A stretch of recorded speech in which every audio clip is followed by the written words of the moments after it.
In this video, we'll give you a detailed description of the role of the investment fund analyst and the skills that are required for this type of job. Investment fund research is what I do and what I've been doing for the past 4 years. With this video, I want to give you an overview of the main tasks you will be doing if you choose this path, so that when you are interviewed, you can show that you've done your research and you know what the job entails. A fund analyst is a researcher who specializes in investment funds, both mutual funds and hedge funds. Most asset managers nowadays prefer to build portfolios of funds rather than picking single stocks and bonds. That's because funds are a collection of securities, so they are by definition more diversified. A fund will own at least 20 securities, so even if something goes really wrong with one of them, the overall impact on the client's wealth will be much smaller. So the objective of the fund analyst is to pick the best funds according to the client's return objectives and risk tolerance. Fund selection is really the most crucial part of the job, because for any asset class and investment style, there are thousands of funds. So it's really important to know where to look and how to screen to eventually build a smaller watch list of funds. Before the research starts, the analyst will receive the input of associates and the chief investment officer, who will clarify what type of fund you should look for. This will depend on the overall investment strategy and also on what kind of events are happening in the market. So for example, in November 2020, just after the announcement of the Pfizer vaccine, we saw a strong rebound of cyclical and economic sensitive stocks. So at that point, the analyst will be told to look for an active equity manager that has a focus, that has a skew in their portfolio to cyclical stocks. Because markets move fast and you don't want to be too late to the party, the analyst must be prepared to work at a fast pace with tight deadlines and sometimes work beyond the end of business. The better you become at identifying quality funds that beat the competition, then the faster your career will progress. The skill to master here is really understanding how the fund managers select the underlying holdings, or in other words, what is their process. When you become proficient in fund analysis, you are able to read through the marketing materials and the sales page to really get to the point where you understand how the fund managers think. And once you get there, then you're able to have a reliable estimate of how the funds will perform given the different economic environment. As part of your research, you will meet every day with different fund managers, and it's important to know what are the right questions to ask and what metrics you should look for.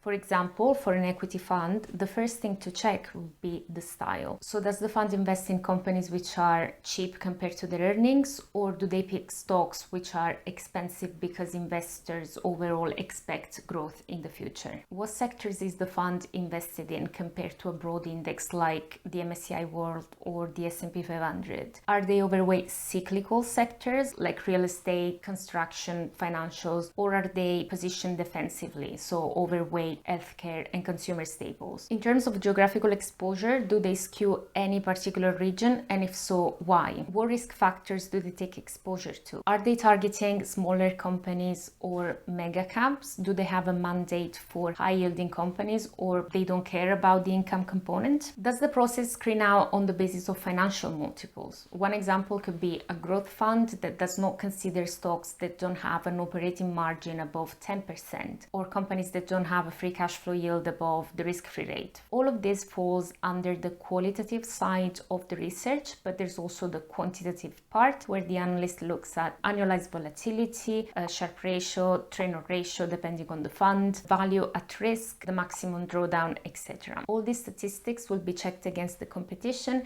and a broad index fund, because there's always the option to invest in a passive vehicle. So if you are investing in an active fund manager, then you want to make sure that the performance is worth it, both in absolute terms and risk adjusted, because you want to make sure that the extra fees you pay are justified. How do we define success in this profession? Success is not to be surprised by the fund's performance in both directions. So when it does well and when it doesn't. A successful investor is not somebody that always gets it right or that never loses money. It's perfectly normal to have a couple of investments that don't perform well at any point in time. At the end of the day, we get paid a return because we get exposure to risk factors, and sometimes these risks actually materialize. They say that if everything in your book is up, then you're probably doing something wrong. And it's true that if all your holdings are green, you're probably not diversified enough. The objective is, of course, to make money and to beat the market over the long term, but it's perfectly natural to get there with some bumps along the road.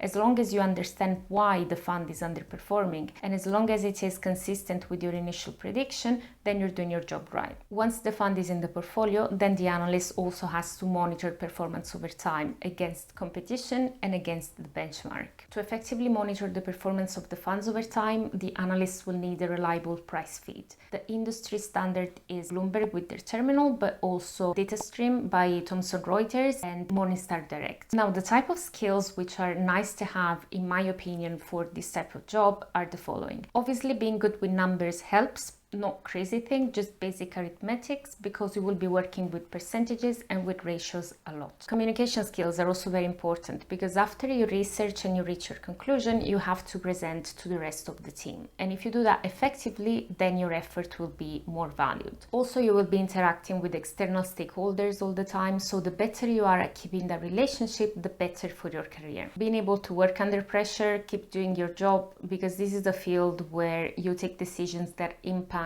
clients' money, so people sometimes lose their cool. Having said that, I am a very emotional person, and if I can do it, then probably most of humanity can do it too.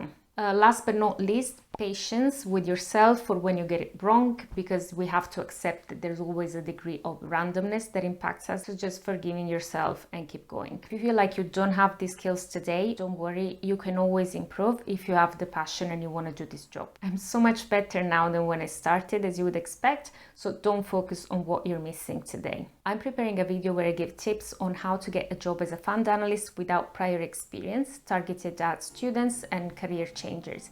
If you'd be interested in watching that, do let me know in the comment section. I thank you so much for watching this part, and I'll see you soon.